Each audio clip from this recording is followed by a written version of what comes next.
Hello, students and friends. I am Amit Kumar Singh, and you are watching my YouTube channel Wi-Fi Science Study. We discuss about first chapter of 10th class, chemical reactions and equations. तो इससे पहले पिछले video में मैंने कुछ topic discuss किए हुए हैं, और आपने अगर उस वीडियो को नहीं देखा है तो आप उसको देख सकते हैं। और आज हम उसके आगे जो है ना उसको उन टॉपिक्स को डिस्कस करने वाले हैं। तो हमारा अगला टॉपिक है केमिकल इक्वेशंस। तो केमिकल इक्वेशंस क्या होती है? तो we know about chemical reactions. ठीक है, केमिकल रिएक्शंस जो कोई भी केमिकल चेंज होता है ना, तो all type of chemical changes due to the chemical reactions. तो जितने भी केमिकल चेंजेस होते हैं they occurs due to the chemical reactions, वो केमिकल रिएक्शंस की वजह से होते हैं। और हम केमिकल रिएक्शंस को रिप्रेजेंट करते हैं बाई केमिकल इक्वेशन, है ना। तो representation of chemical reaction using symbols and formula of substance is called chemical equation. तो जब हम केमिकल रिएक्शन है उसको रिप्रेजेंट करते हैं, कोई भी जो भी उसमें एटम एलिमेंट इन्वॉल्व होते हैं, जो भी कंपाउंड्स जो होते हैं जो इन्वॉल्व होते हैं, उनको हम उनके फार्मूला और एलिमेंट्स को उनके सिंबल से प्रेजेंट करते हैं, सिंबल के थ्रू जो है उसको एक्सप्रेस करते हैं। तो उस तरीके की जो उस रिप्रेजेंटेशन होता है उसको हम केमिकल इक्वेशन बोलते हैं, है ना। Like as water hydrogen and oxygen react and form water. तो लाइकवाइज यहाँ पे हाइड्रोजन और ऑक्सीजन जो है रिएक्ट करते हैं और वाटर फॉर्म होता है, तो it is a chemical reaction. ठीक है, तो यहाँ पे क्या हो रहा है, केमिकल रिएक्शन है। ठीक है, hydrogen and oxygen they are reactants and water is product. ठीक है, तो यहाँ पे ये प्रोडक्ट है और ये रिएक्टेंट्स है, तो it is a word equation. यहाँ पे हमने वर्ड की फॉर्म में लिख दिया है, हाइड्रोजन वाटर के हाइड्रोजन और ऑक्सीजन रिएक्ट कर रहे हैं और वाटर फॉर्म हो रहा है, तो हमने वर्ड में लिखा हुआ है ना। तो इसको हम वर्ड इक्वेशन बोलेंगे। और अब यहाँ पे हमने सिंबल्स का यूज़ किया है। हाइड्रोजन का जो सिंबल है H2, ऑक्सीजन का सिंबल है O2 और वाटर फॉर्म होता है H2O। ठीक है, तो it is a chemical equation. ठीक है, तो हमारी यहाँ पे ये क्या हो गई, केमिकल इक्वेशन। यहाँ पे हमने जो है सिंबल और फार्मूला का यूज़ किया हुआ है। ठीक है, तो आप इसको पढ़ सकते हैं, मैंने नोट्स में भी यहाँ पे दिया हुआ है कि इन दिस, जैसे यहाँ पे मैंने A और B लिया हुआ है। AB जो है जो रिएक्टेंट्स हैं और उनके रिएक्शन से क्या C और D फॉर्म होता है, दे आर प्रोडक्ट्स। यहाँ पे जो एरो होता है वो डायरेक्शन शो करता है केमिकल रिएक्शन की।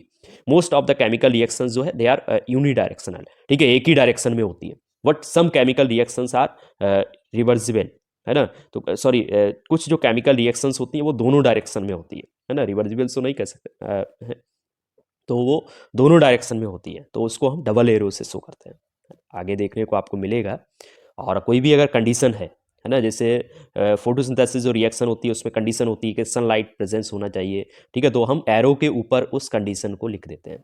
ठीक है, सनलाइट की प्रेजेंस में हो रही रिएक्शन, या हीट की प्रेजेंस में हो रही है, या कोई स्पेसिफिक टेम्परेचर के प्रेजेंस में हो रही है, तो उस कंडीशन को हम एरो के ऊपर या फिर नीचे लिख देते हैं, है ना। कोई भी कैटलिस्ट है उसके प्रेजेंस में हो रही है केमिकल रिएक्शन, तो हम उसको एरो के ऊपर या फिर नीचे लिखते हैं, है ना। जैसे फोटोसिंथेसिस रिएक्शन में आपने देखा होगा, सनलाइट एरो के ऊपर लिखते हैं और एरो के नीचे लिखते हैं क्लोरोफिल। ओके, तो अब आगे देखते हैं।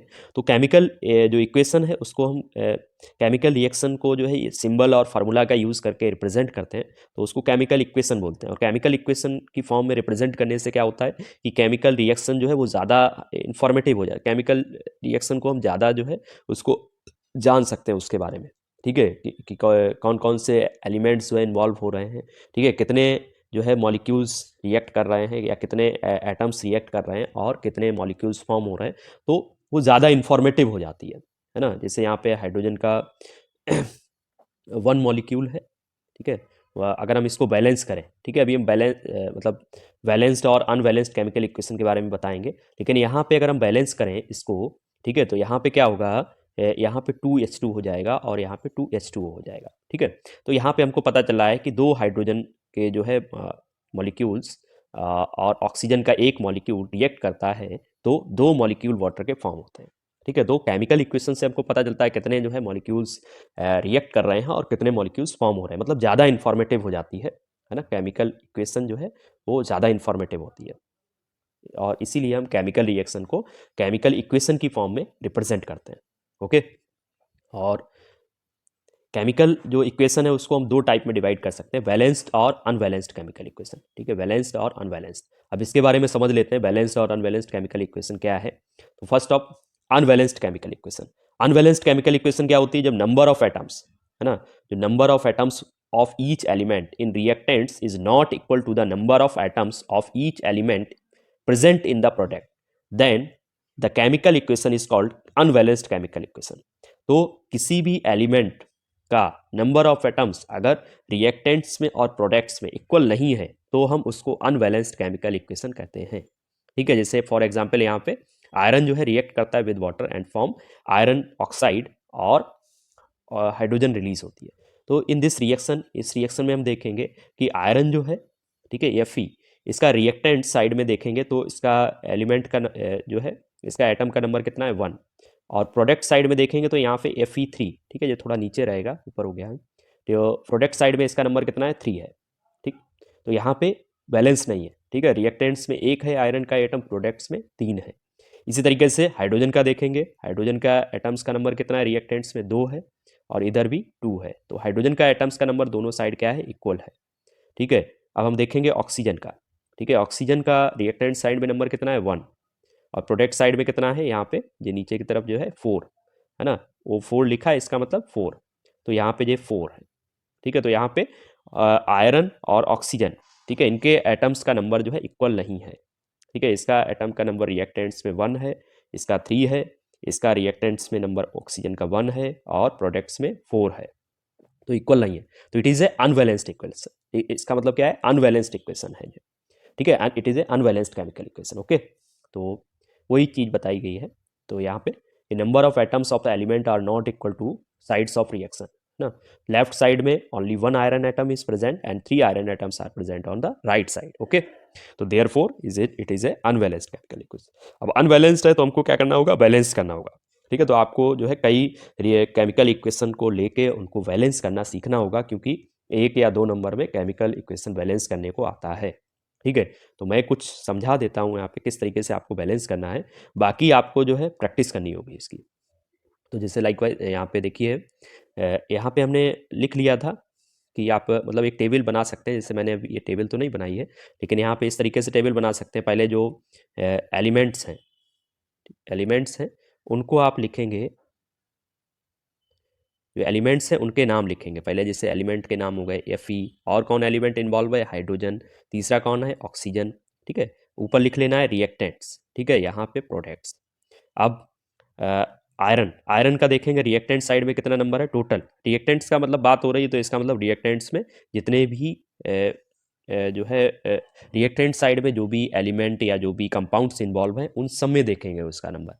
ठीक है, तो आयरन का जो नंबर है 1 है और इधर कितना है 3 है। ठीक है, हाइड्रोजन का नंबर यहाँ पे 2 है रिएक्टेंट साइड में और प्रोडक्ट साइड में कितना है 2 है। ठीक है, ऑक्सीजन का नंबर इधर 1 है और इधर 4 है। तो सबसे ज़्यादा अनबैलेंस्ड कौन है? ठीक है, तो इसके बीच का जो डिफरेंस है, तो मतलब जो इसके बीच का डिफरेंस है आयरन के बीच का, ठीक है, 1 और 3 मतलब 2 आ रहा है डिफरेंस, और ऑक्सीजन के बीच का डिफरेंस जो है ज़्यादा है। ऑक्सीजन रिएक्टेंट साइड में 1 है और इधर प्रोडक्ट साइड में 4 है, तो इसके बीच का डिफरेंस कितना आ रहा है 3। तो हम सबसे जो ज़्यादा अनबैलेंस्ड है उसको पहले बैलेंस करेंगे। ओके, तो यहाँ पे ऑक्सीजन कितना है 4 है, इधर कितना है 1 है। तो हम ऑक्सीजन को बैलेंस करने के लिए क्या करें, यहाँ पे 4 का मल्टीप्लाई कर दें। ठीक है, 4 का मल्टीप्लाई कर देंगे, 4 का मल्टीप्लाई कर देंगे तो ऑक्सीजन जो है बैलेंस हो जाएगा। 4 मतलब आगे लिखेंगे इसके, अभी देखिए यहाँ पे लिखा हुआ आगे रिएक्शन में, अभी हम दिखा देंगे। और यहाँ पे मतलब ऑक्सीजन बैलेंस हो गया यहाँ पे। ठीक है, ऑक्सीजन को यहाँ पे 4 का मल्टीप्लाई कर दिया इसमें, तो ऑक्सीजन बैलेंस हो गया है ना। इसको इस तरीके से लिखेंगे, बैलेंस होने के बाद तो लिखा हुआ है, तो हम इसे यहाँ पे लिख लेते हैं। ठीक है, Fe और प्लस 4H2O है ना, 4H2O और एरो क्या है Fe3O4 और प्लस H2। ओके, ये हो गई। तो यहाँ पे हमने 4 का मल्टीप्लाई कर दिया। अब 4 का मल्टीप्लाई कर दिया तो क्या हो गया, ऑक्सीजन जो है बैलेंस हो गई, इधर भी 4 हो गई, इधर भी 4 हो गई। अब क्या हुआ कि यहाँ पे हाइड्रोजन का नंबर कितना हो गया 4 और H2O 4 इंटू 2। ठीक है, यहाँ पे जो होता है मतलब 4 जो है मॉलिक्यूल हैं वाटर के, 4 मॉलिक्यूल हैं वाटर के, और यहाँ पे एक मॉलिक्यूल में हाइड्रोजन का नंबर कितना है 2 है। तो यहाँ पे टोटल एटम्स कितने हो गए हाइड्रोजन के 8। ठीक है, यहाँ पे जो नंबर होगा उसका नीचे वाले में मल्टीप्लाई करेंगे तो टोटल नंबर ऑफ एटम्स आ जाएगा। तो 4 2 8, मतलब हाइड्रोजन के इधर कितने एटम है 8। ठीक है, 8, और इधर कितने एटम है 2। ठीक है, तो हमें दोबारा इस रिएक्शन को लिखना होगा। ठीक है, आप नीचे दोबारा से लिख लीजिए इसको, या हम भी लिख देते हैं। ठीक है, दोबारा हमें लिखना होगा 4H2O और एरो, ठीक है, Fe3O4, ठीक है, वो सेम रहेगा, और प्लस 4H2O। ठीक है, मतलब यहाँ पे हाइड्रोजन का नंबर कितना हो गया 8, तो हमें इधर भी 8 करना है, तो हमको H2 में क्या करना पड़ेगा 4 का मल्टीप्लाई। ठीक है, तो हम 4 का मल्टीप्लाई कर देंगे H2 में, तो हाइड्रोजन का नंबर सेम हो गया। ठीक है, तो हाइड्रोजन का नंबर 8 है, इधर भी 8 है, ऑक्सीजन का नंबर इधर 4 है, इधर भी 4 है ना, ये हमने ऐसे कर दिया है, इसका मतलब है Fe3O4 आएगा यहाँ पे। ठीक है, तो ऑक्सीजन और हाइड्रोजन का नंबर सेम हो गया। ठीक है, दोनों तरफ इक्वल है। अब क्या रह गया आयरन का नंबर। आयरन एटम्स के नंबर कितना है, इधर 3 है, इधर कितना है 1 है, तो हम क्या करेंगे यहाँ पे 3 का मल्टीप्लाई कर देंगे। ठीक है, तो अब क्या हो गई, बैलेंस हो गई हमारी केमिकल इक्वेशन। तो इस तरीके से हम बैलेंस करेंगे केमिकल इक्वेशन को।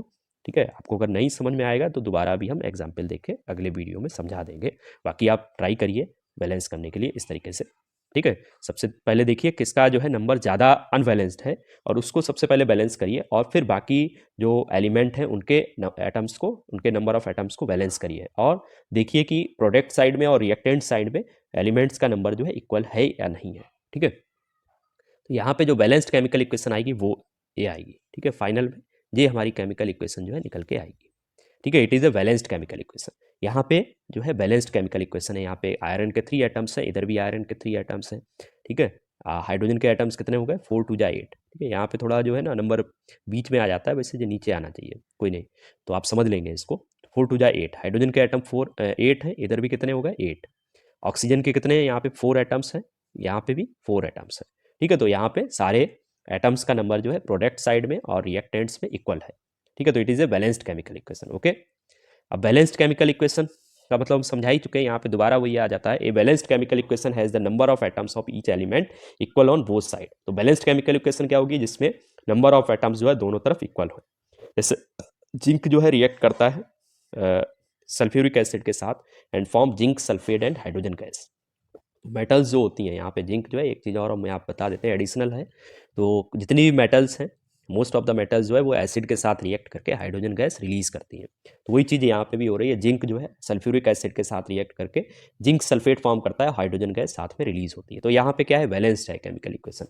देखिए यहाँ पे जिंक का नंबर कितना है, जिंक एटम 1 है, इधर भी जिंक एटम का नंबर कितना है 1 है। ठीक है, तो यहाँ पे अगर हम लिखना चाहें तो लिख भी सकते हैं इस तरीके से, पहले जिंक का, ठीक है, नंबर मतलब कौन कौन से एटम्स जो है एलिमेंट्स इन्वॉल्व हैं, तो पहला जिंक हो गया, दूसरा क्या है हाइड्रोजन है, ठीक है, तीसरा क्या है सल्फर है, और चौथा क्या है ऑक्सीजन। ठीक है, यही 4 जो एलिमेंट्स हैं वो इस केमिकल रिएक्शन में हमको दिख रहे हैं। ठीक है, अब इनका नंबर देख लेते हैं। रिएक्टेंट्स में जिंक का नंबर कितना है 1 है, और 1 मिनट, 1 मिनट, हाँ अब देख लेते हैं। ठीक है, जिंक और हाइड्रोजन, सल्फर, ऑक्सीजन, तो जिंक का नंबर कितना आ रहा है 1। ठीक है, यहाँ पे 1 है, इधर भी कितना है जिंक का नंबर, जिंक का एटम 1 है, हाइड्रोजन का नंबर कितना है यहाँ पे 2 है। ठीक है, प्रोडक्ट साइड में कितना है 2 है, सल्फर का नंबर कितना है इधर 1 है। ठीक है, यहाँ पे सल्फर का नंबर कितना है 1 है, ऑक्सीजन का नंबर कितना है यहाँ पे 4 है, वो 4 लिखा हुआ है ना, 4 नीचे आएगा इसे, तो 4 है, यहाँ पे भी ऑक्सीजन का नंबर कितना है 4 है। तो जितने भी एलिमेंट्स हैं उनके एटम्स का नंबर जो है इक्वल है और रिएक्टेंट्स में और प्रोडक्ट्स में। ठीक है, तो it is a balanced chemical equation. इसका मतलब ये क्या है, बैलेंस्ड केमिकल इक्वेशन है। ओके, तो बैलेंस केमिकल इक्वेशन करना क्यों जरूरी है, इसको भी हमने अभी आपको बताया भी था। तो क्योंकि हमने इससे पहले पढ़ा है law of conservation of mass. ठीक है, law of conservation of mass में क्या बताया गया, मास can neither be created not destroyed in a chemical reaction. तो कोई भी केमिकल रिएक्शन होती है उसमें मास जो है ना तो क्रिएट होता है ना डिस्ट्रॉय होता है, इसका मतलब सेम रहता है। तो जितने भी एलिमेंट्स हैं उनके एटम्स का नंबर है, ठीक है, वो जितने एटम्स जो है इन्वॉल्व होंगे केमिकल रिएक्शन में वो उतने ही रहेंगे। ठीक है, वो भले ही केमिकल मतलब अरेंज्ड अलग तरीके से हो जाए, जैसे हाइड्रोजन यहाँ पे सल्फर के साथ सल्फेट आयन के साथ जो है जुड़ा हुआ है, और इधर हाइड्रोजन जो है अलग हो गया है, हाइड्रोजन गैस की फॉर्म में आ गया है। ठीक है, तो ऐसा हो सकता है कि केमिकल रिएक्शन में क्या हो कि एलिमेंट्स जो हैं वो अलग तरीके से अरेंज होते हैं, मतलब उनकी वो बॉन्ड जो होते हैं केमिकल बॉन्ड वो ब्रेक डाउन होते हैं केमिकल रिएक्शन में और नए बॉन्ड बनते हैं। तो वो चीज़ होती है केमिकल रिएक्शन में। लेकिन कोई भी एलिमेंट्स का नंबर, कोई भी एलिमेंट्स के एटम्स का नंबर जितना होता है वो उतना ही रहता है। यहाँ पे 2 हाइड्रोजन है तो इधर भी 2 हाइड्रोजन ही होने चाहिए। ठीक है, हाइड्रोजन एलिमेंट जो है 2, इनका एटम्स का नंबर कितना है, 2 है, इधर भी 2 ही होना चाहिए। ठीक है, ऑक्सीजन इधर 4 है तो इधर भी 4 ही होना चाहिए। ठीक है, तो इस तरीके से जो law of conservation mass conservation of mass है, इसको हमको फॉलो करना होता है केमिकल रिएक्शन में। तो इसीलिए हम क्या करते हैं, केमिकल जो रिएक्शन है उसको बैलेंस करते हैं। The total mass of elements present in reactants must be equal to the total mass of elements present in products. तो टोटल मास जो है एलिमेंट्स का जो रिएक्टेंट्स में होता है वो इक्वल होना चाहिए, must be equal to the total mass of elements present in products. Okay, तो मुझे लगता है आपको ये बात समझ में आ गई होगी। अब हम आगे चलते हैं कि केमिकल रिएक्शन जो है उसको और ज़्यादा इंफॉर्मेटिव बनाया जा सकता है कुछ सिंबल्स को यूज़ करके, और केमिकल रिएक्शन जो है बिकम्स मोर इन्वॉल्व। तो केमिकल रिएक्शन में क्या करते हैं कि जो फिजिकल स्टेट है वो शो कर सकते हैं हम, है ना। वो कैसे शो कर सकते हैं, जैसे जो कोई भी गैसियस स्टेट में है कोई भी कंपाउंड या कोई भी एलिमेंट, तो उसको हम उसके नीचे क्या करते हैं, जी सिंबल लगा देते हैं, है ना। जैसे हाइड्रोजन रिलीज हुई, तो हाइड्रोजन रिलीज होती है केमिकल रिएक्शन में, तो हाइड्रोजन को इस तरीके से लिखेंगे और हाइड्रोजन के नीचे इस तरीके से ब्रैकेट में क्या कर देंगे, छोटा सा जी लिख देंगे। तो इसका मतलब क्या हो जाएगा कि हाइड्रोजन जो है गैसियस फॉर्म में है। ठीक है, तो इससे हम इस तरीके से शो कर लेते हैं। लिक्विड, कोई भी लिक्विड जो है उसको हम एल से शो करेंगे, जैसे H2O है। अब किसी भी केमिकल रिएक्शन में हमने क्या लिखा है, H2O, तो H2O क्या है, लिक्विड है, तो इसको हम ऐसे शो करेंगे। इसकी फिजिकल स्टेट को हम इस तरीके से केमिकल रिएक्शन में शो कर देते हैं। ठीक है, कोई भी जो है कंपाउंड सॉलिड स्टेट में है या कोई भी एलिमेंट सॉलिड स्टेट में है, तो उसको हम क्या किससे शो करेंगे, एस से। जैसे आयरन है ना, आयरन अभी हमने देखा था, आयरन के नीचे क्या लिखेंगे, इस तरीके से एस लिख देंगे। तो इससे हमें पता चलता है आयरन क्या है, सॉलिड की फॉर्म में। और एक्वेस, ठीक है, एक्वेस मतलब क्या होता है, वाटर जो है, मतलब कोई भी लाइक एज एसिड, जितने भी एसिड हैं वो एक्वेस फॉर्म में हम यूज़ करते हैं। मतलब वाटर जो है उसमें कहीं ना कहीं मिक्स होता है, तो वाटर मिक्स होने के बाद जो एक तरीके से जो मिक्सर फॉर्म होता है उसको हम क्या बोलते हैं, एक्वेस, है ना। तो एक्यूएस को इस तरीके से हम शो करते हैं, जैसे H2SO4 को हम एक्यूएस फॉर्म में यूज़ करते हैं, एक्यूएस सोल्यूशन की फॉर्म में यूज़ करते हैं। तो यहाँ पे AQ से उसको दिखाएंगे। ठीक है, तो लाइक एज एग्जाम्पल हम इसी को ले लेते हैं, आगे पिछली वाली जो रिएक्शन है उसको ले लेते हैं। जैसे जिंक है, तो जिंक यहाँ पे क्या है, सॉलिड की फॉर्म में है, तो यस लिख दिया। ठीक है, H2SO4 किसकी फॉर्म में, एक्यूएस फॉर्म में है। ठीक है, इसके नीचे छोटा सा लिख देंगे। और जिंक सल्फेट फॉर्म होता है। ठीक है, जिंक सल्फेट जो है वो फॉर्म होता है, तो वो किस फॉर्म में होता है, वो एक्यूएस फॉर्म में होता है। और H2O, ठीक है, H2O क्या है, गैस की फॉर्म में होता है। तो इस तरीके से हम इसको दिखा सकते हैं। Okay, hello students. तो इसके बाद आता है अगला टॉपिक हमारा, chemical types of chemical reactions. तो केमिकल रिएक्शंस के टाइप, तो केमिकल रिएक्शंस जो होती है वो कई टाइप्स की होती हैं। तो उसमें मेन टाइप क्या हैं, तो उसको हम देख लेते हैं। पहला है कॉम्बिनेशन रिएक्शंस। ठीक है, उसके बाद डिकम्पोजिशन, फिर displacement, double displacement reaction, neutralisation reaction, exothermic reaction, endothermic reaction and oxidation reduction reactions. तो there are main types of chemical reactions. ठीक है, तो ये जो है मेन टाइप्स हैं केमिकल रिएक्शन के, और इनको हम एक एक करके डिस्कस करेंगे, एक एक करके पढ़ेंगे। ठीक है, तो पहला है कॉम्बिनेशन रिएक्शन। तो कॉम्बिनेशन रिएक्शंस क्या होती है, तो कॉम्बिनेशन रिएक्शंस क्या होती हैं, रिएक्टेंट्स या रिएक्शंस इन विच टू और more reactants combine to form one product are called combination reaction.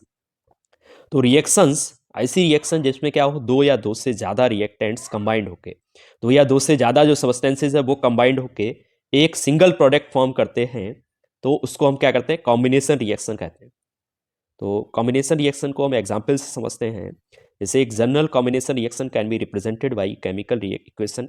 ठीक है, तो यहाँ पे केमिकल इक्वेशन दी गई है, जैसे ए और बी दो कोई रिएक्टेंट्स हैं मान लेते हैं, और दोनों रिएक्ट करके एक जो है एक कंपाउंड फॉर्म करते हैं ए बी, है ना। तो ये क्या है, ये कंबाइंड केमिकल रिएक्शन है। कंबाइंड क्योंकि यहाँ पे दो रिएक्टेंट्स जो है कंबाइंड हो रहे हैं और एक सिंगल जो है प्रोडक्ट फॉर्म कर रहे हैं।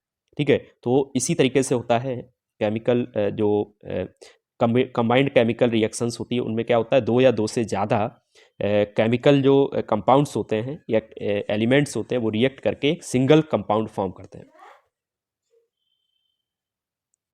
तो लाइकवाइज एग्जांपल्स यहाँ पे हैं, magnesium is burned in air, magnesium oxide is form in this reaction, magnesium is combined with oxygen. तो इसमें क्या होता है कि जब आप मैग्नीशियम रिबन जो है उसको बर्न करते हो, तो मैग्नीशियम क्या करता है, ऑक्सीजन के साथ रिएक्ट करता है, और एक सिंगल कंपाउंड फॉर्म होता है मैग्नीशियम ऑक्साइड, और इसके साथ साथ एनर्जी रिलीज होती है। तो यहाँ पे एक चीज़ और समझ लेना कि जो जितनी भी कॉम्बिनेशन रिएक्शंस होती है, they are mostly combination reactions are exothermic. वो एक्सोथर्मिक होती है। एक्सोथर्मिक का मतलब है जिसमें एनर्जी रिलीज हो। ठीक है, तो मोस्ट ऑफ द जो केमिकल रिएक्शंस होती है उनमें क्या होता है, एनर्जी रिलीज होती है in the form of heat, light and sound. तो किसी भी फॉर्म में एनर्जी जो है रिलीज होती है। ठीक है, मोस्ट ऑफ द हीट की फॉर्म में एनर्जी जो है रिलीज होती है। तो जितनी भी कॉम्बिनेशन रिएक्शंस होती है इनमें क्या होता है, मोस्टली जो है एनर्जी रिलीज होती है। ओके, जैसे लाइक एज कार्बन, जब कार्बन को बर्न करते हैं एयर में तो क्या होता है, कार्बन डाइऑक्साइड गैस फॉर्म होती है और oxygen release, sorry energy release होती है। तो मोस्ट ऑफ द जो केमिकल रिएक्शंस होते हैं उनमें एनर्जी रिलीज होती है। इसलिए मोस्टली जो केमिकल रिएक्शंस होती है वो क्या होती है, एक्सोथर्मिक होती है। एक्सोथर्मिक का मतलब ये होता है कि एनर्जी रिलीज होती है। जिन केमिकल रिएक्शंस में एनर्जी रिलीज होती है उनको हम एक्सोथर्मिक केमिकल रिएक्शंस कहते हैं। ठीक है, तो कंबाइंड जो केमिकल रिएक्शंस हैं इनको एक्सोथर्मिक केमिकल रिएक्शंस भी कहा जा सकता है, क्योंकि इसमें एनर्जी रिलीज होती है। और एनर्जी को हम इस तरीके से यहाँ पे शो कर सकते हैं, प्लस एनर्जी है ना, प्रोडक्ट साइड में, क्योंकि एनर्जी रिलीज हो रही है तो प्रोडक्ट साइड में उसको शो किया जा सकता है। या हमें पता है कितनी एनर्जी रिलीज हो रही है तो हम उसको किलो जूल पर लिख सकते हैं, या जूल में जो भी है। ठीक है, उसको यहाँ पे उसको अमाउंट भी लिख सकते हैं। तो एनर्जी जो है रिलीज होती है मोस्ट ऑफ द केमिकल जो कंबाइंड केमिकल रिएक्शंस होती है उनमें। सेकंड है डिकम्पोजिशन रिएक्शन। डिकम्पोजिशन रिएक्शन क्या होता है, डिकम्पोज मतलब कोई भी टूटना। ठीक है, कोई भी कंपाउंड है वो ब्रेक डाउन होता है और कई जो है कंपाउंड्स फॉर्म करता है, तो इसको हम क्या बोलते हैं, डिकम्पोजिशन रिएक्शन कहते हैं।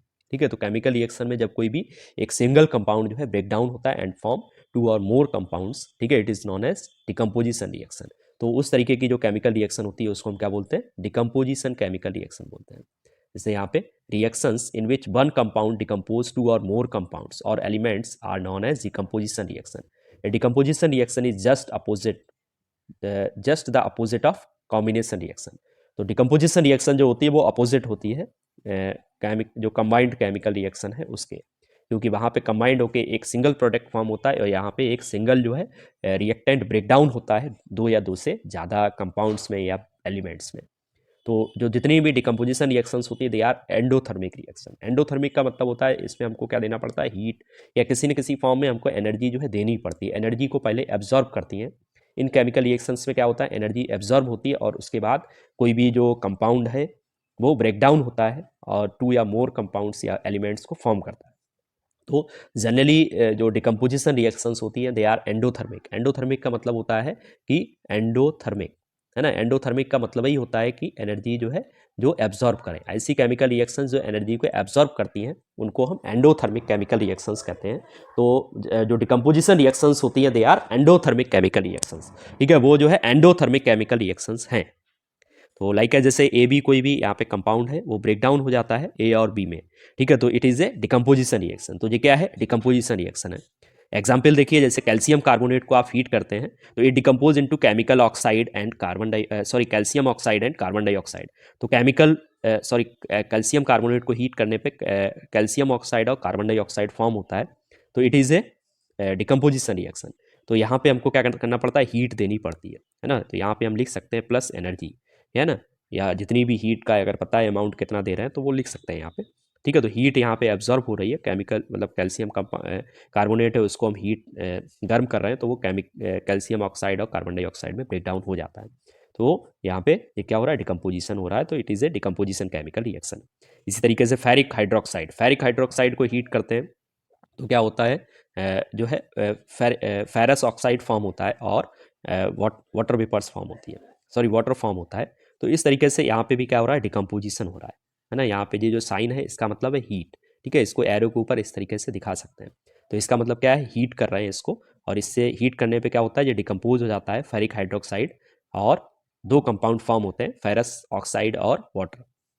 तो जो डिकम्पोजिशन होता है उसमें हमने बताया ना किसी फॉर्म में एनर्जी देनी पड़ती है। तो अगर हम हीट की फॉर्म में एनर्जी दे रहे हैं तो उसको हम क्या बोलते हैं, थर्मल डिकम्पोजिशन, है ना। The decomposition of a substance on heating is known as thermal decomposition. तो हमने जो पिछले दो एग्जाम्पल देखे थे वो क्या थे, थर्मल डिकम्पोजिशन के एग्जाम्पल थे। आगे भी देख लेते हैं, जैसे यहाँ पे लेड नाइट्रेट है, लेड नाइट्रेट को हीट करने पे क्या हो रहा है, लेड ऑक्साइड फॉर्म हो रहा है। ठीक है, नाइट्रस ऑक्साइड फॉर्म हो रही है, ऑक्सीजन फॉर्म हो रही है। तो ये मतलब डिकम्पोजिशन हो रहा है किसकी वजह से, हीट एनर्जी की वजह से। तो यहाँ पे जो इस तरीके का जो डिकम्पोजिशन होता है it is known as thermal decomposition, इसको थर्मल डिकम्पोजिशन कहते हैं। अगर लाइट एनर्जी की वजह से डिकम्पोजिशन हो रहा है तो उसको हम क्या बोलते हैं, इलेक्ट्रोलाइटिक डिकम्पोजिशन। ठीक है, तो इसमें क्या होता है, reactions in which compounds decompose into simpler compounds because of passing electricity are known as electrolytic decomposition. तो इस तरीके का डिकम्पोजिशन होता है, इसको हम इलेक्ट्रोलाइटिक डिकम्पोजिशन कहते हैं, और it is also known as electrolysis. ठीक है, इसको इलेक्ट्रोलाइसिस भी कहते हैं, पिछली क्लासों में आपने पढ़ा होगा। ठीक है, तो वाटर से जब आप इलेक्ट्रिसिटी पास करते हो, कुछ वाटर है उसको आप लेते हो, उसमें कुछ जो है एसिड के ड्रॉप्स डालते हो, उसके बाद इलेक्ट्रिसिटी पास करते हो, तो क्या होता है, वाटर मॉलिक्यूल्स जो होते हैं वो डिकम्पोज हो जाते हैं, है ना, इनटू हाइड्रोजन एंड ऑक्सीजन। तो सम ऑफ वाटर मॉलिक्यूल्स है decompose into hydrogen and oxygen. ठीक है, तो जो एनोड और कैथोड होते हैं वहाँ पे, वहाँ पे आपको जो है ये गैसेस निकलती हुई दिखाई देती हैं, ऑब्जर्व करते हो आप कि ऑक्सीजन और हाइड्रोजन जो है रिलीज हो रही है। तो इस तरीके से यहाँ पे इलेक्ट्रिसिटी पास करने पे वाटर मॉलिक्यूल्स जो है डिकम्पोज हो रहे हैं ऑक्सीजन और हाइड्रोजन में। तो it is known as electrolytic decomposition, इसीलिए इसको हम इलेक्ट्रोलाइटिक डिकम्पोजिशन कहते हैं। थर्ड टाइप का डिकम्पोजिशन होता है फोटोलाइसिस या फोटो डिकम्पोजिशन रिएक्शन कहते हैं। तो इस डिकम्पोजिशन में क्या होता है, जब लाइट की फॉर्म में आप एनर्जी दे रहे हो और कोई भी कंपाउंड जो है डिकम्पोज हो रहा है, तो it is known as photolysis या फोटो डिकम्पोजिशन रिएक्शन। ठीक है, the reaction in which a compound decomposes because of sunlight are known as photolysis और फोटो डिकम्पोजिशन रिएक्शन। लाइक है जैसे सिल्वर क्लोराइड। ठीक है, सिल्वर क्लोराइड को आप सनलाइट में रखते हो तो it decompose into silver metal and chlorine gas. ठीक है, तो वो सिल्वर मेटल और क्लोरीन गैस में डिकम्पोज हो जाता है। ठीक है, सिल्वर क्लोराइड क्या होता है, व्हाइट कलर्ड होता है, और सनलाइट में आप रखते हो, ठीक है, एरो इस तरीके से लगेगा इसका, तो सनलाइट में आप रखते हो तो क्या होता है, सिल्वर फॉर्म हो जाता है। सिल्वर क्या होता है, ग्रे कलर का होता है, तो आपको ग्रे कलर वहाँ पे दिखाई देगा। ठीक है, सिल्वर क्लोराइड को आप सनलाइट में रखोगे, पहले तो व्हाइट कलर होता है, लेकिन सनलाइट में रखने के बाद आप देखो कुछ समय के बाद कि आपको ग्रे कलर दिखाई देगा, क्योंकि उससे जो क्लोरीन होती है वो निकल जाती है। ठीक है, in the form of gas, वो मतलब डिकम्पोज हो जाता है। तो it is A photo decomposition या फोटोलाइसिस कहते हैं। तो लाइक जैसे फोटोग्राफिक पेपर, पहले जो फोटो खींचते थे, काली वाली जो रील आती थी, उस पर क्या होता था, कोटिंग होती थी सिल्वर क्लोराइड की, और जब उस पर लाइट पड़ती थी तो वो उतना जिस रिफ्लेक्ट होकर जो भी लाइट जिस एरिया में पड़ती थी, जिस पार्ट में पड़ती थी फिल्म के, वो पार्ट क्या हो जाता था, ग्रे कलर्ड हो जाता था, है ना, और इस तरीके से हमारी जो है इमेज उस पर आ जाती थी। It happens because of silver chloride is colourless white silver is grey metal, क्योंकि सिल्वर क्लोराइड जो है वो व्हाइट कलर का होता है, या सिल्वर क्लोराइड जो है लगभग कलरलेस होता है, जबकि सिल्वर जो है वो ग्रे कलर मेटल है। ठीक है, तो इस तरीके से यहाँ पे फोटो डिकम्पोजिशन आपको दिखाई देता है। तो डिकम्पोजिशन रिएक्शन जो है वो तीन टाइप की होती है। एक तो हो गया आपका थर्मल डिकम्पोजिशन, जब आप हीट की फॉर्म में एनर्जी देते हो, और दूसरा हो गया आपका इलेक्ट्रोलाइसिस या इलेक्ट्रोलाइटिक डिकम्पोजिशन, जब आप इलेक्ट्रिसिटी की फॉर्म में एनर्जी देते हो, उसकी वजह से कंपाउंड जो है कोई भी डिकम्पोज हो जाता है, तो it is known as electrolytic decomposition. और तीसरा है फोटोलाइटिक या फोटोलाइसिस कहते हैं उसको, या फोटो डिकम्पोजिशन रिएक्शन। ठीक है, इसमें हम जब लाइट की फॉर्म में एनर्जी देते हो, उसकी वजह से कंपाउंड जो है डिकम्पोज हो जाता है टू या मोर कंपाउंड्स में, तो हम उसको बोलते हैं फोटोलाइसिस या फोटो डिकम्पोजिशन रिएक्शन। तो यहाँ पे डिकम्पोजिशन रिएक्शन जो है तीन टाइप की है, तीनों के आपको एग्जाम्पल याद रखने होंगे, क्योंकि ये एक इम्पॉर्टेंट जो है क्वेश्चन है कि डिकम्पोजिशन रिएक्शन क्या होती है, कितने टाइप की होती है, पूछा जाता है। ठीक है, तो आपको विद एग्जाम्पल जो है एक्सप्लेन करना होता है। और तो आज हमने वीडियो में क्या क्या डिस्कस किया, तो पहला तो हमने केमिकल इक्वेशन आपको बताया, केमिकल इक्वेशन को कैसे बैलेंस करते हैं। ठीक है, और उसके बाद केमिकल इक्वेशन को बैलेंस करना, और बैलेंस्ड और अनबैलेंस्ड केमिकल इक्वेशन क्या होती है।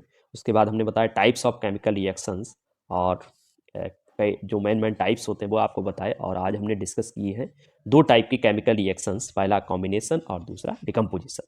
ठीक है, डिकम्पोजिशन में जो है तीन टाइप आते हैं, ठीक है, उनको मैंने बताया। तो इतना हम लोग जो है आज डिस्कस किए हैं, तो आप लोग उम्मीद करता हूँ आपको समझ में आया होगा। तो आपको अगर मतलब लेक्चर मेरा अच्छा लगता है और समझ में आ रहा है, और तो आप या कोई भी आपको लगता है कुछ इम्प्रूवमेंट होना चाहिए, तो वो आप भी फीडबैक दे सकते हैं। कोई भी डाउट है, कोई भी चीज़ नहीं समझ में आ रही है, उसको आप फीडबैक दे सकते हैं कमेंट सेक्शन में। और प्लीज़ सब्सक्राइब एंड लाइक। ठीक है, तो सब्सक्राइब और लाइक करिए आप, और मैं आपको मतलब आप मेरे ऊपर ट्रस्ट करेंगे तो मैं आपको जो है मतलब आपकी मदद करूँगा। ओके।